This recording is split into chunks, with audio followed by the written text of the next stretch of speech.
Salut les viewers, c'est le retour de l'Orni, le seul, unique, imparable. Je viens vous faire un débrief du tour de Monaco qui a lieu la semaine dernière, même la semaine précédente. Il y avait les qualifications et les premiers tours le dimanche. Donc on va revenir sur la victoire de Carlos Alcaraz qui a enfin débloqué son compteur de victoire à Monaco. Il avait participé une fois au tournoi et il avait perdu contre Corda en 2022. Là, il est revenu. Il n'a pas été impérial parce qu'il a perdu plusieurs sets, un notamment contre Chirondolo et un contre Fils. Mais il a su se montrer clutch dans les moments importants et donc ouais, il a même perdu un set contre Musetti en finale.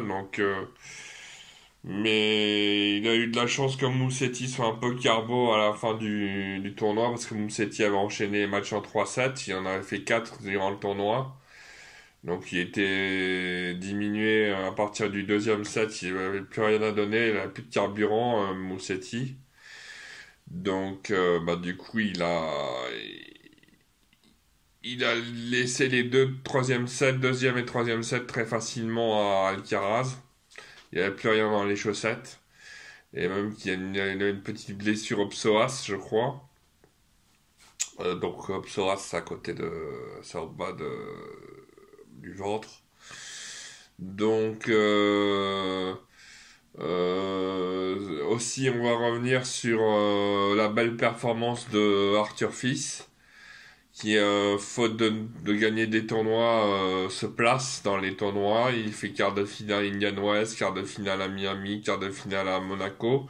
Et cette semaine, il fait une demi-finale à Barcelone.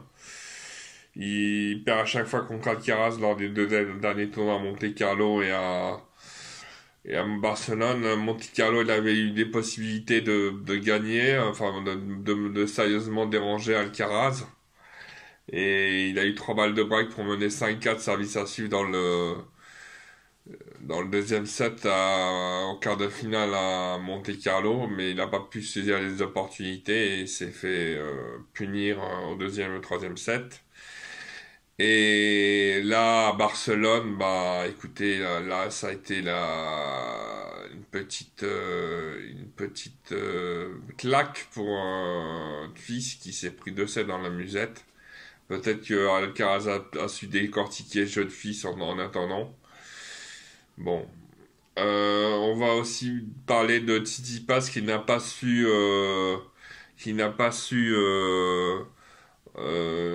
conserver son titre et qui a perdu contre Musetti sur ses terres. Il avait gagné 3 fois Monte Carlo et cette fois-ci il a choqué contre Musetti.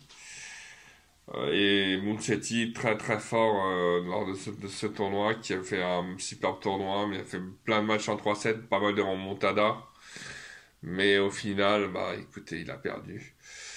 Et une petite mention spéciale à Davidovich Fokina qui lui aussi a fait un très bon tournoi. Il aime bien le tournoi de Monte Carlo, il avait fait une finale il y a quelques temps, je sais plus contre qui il avait perdu en finale, contre, je ne sais plus, peut-être Nadal, je ne sais plus. Il avait perdu en finale. Et là, il perd en demi, en se débrouillant bien contre Alcaraz, même s'il perd en 2-7, c'est 2-7 serrés, donc très bien pour David Fokina. Et je terminerai cette vidéo en parlant un petit peu de la Billie Jean King Cup, qui est la Coupe Davis féminine, où ben les Françaises ont déçu. Elles ont perdu contre les Belges qui elles étaient largement à leur portée. Alice Descornet qui sort de sa retraite pour perdre contre une 750e joueuse mondiale, une obscure 780e joueuse mondiale, je crois, une Belge. Donc le tennis féminin français, bah ça va pas du tout. Voilà pour le débrief de ce petit tournoi de Monaco. Je reviendrai plus tard sur le Masters 1000 de Madrid. En attendant, les viewers, je vous souhaite un excellent week-end pascal. Mangez des chocolats, mais sans excès. Et on se dit à bientôt. Salut les viewers!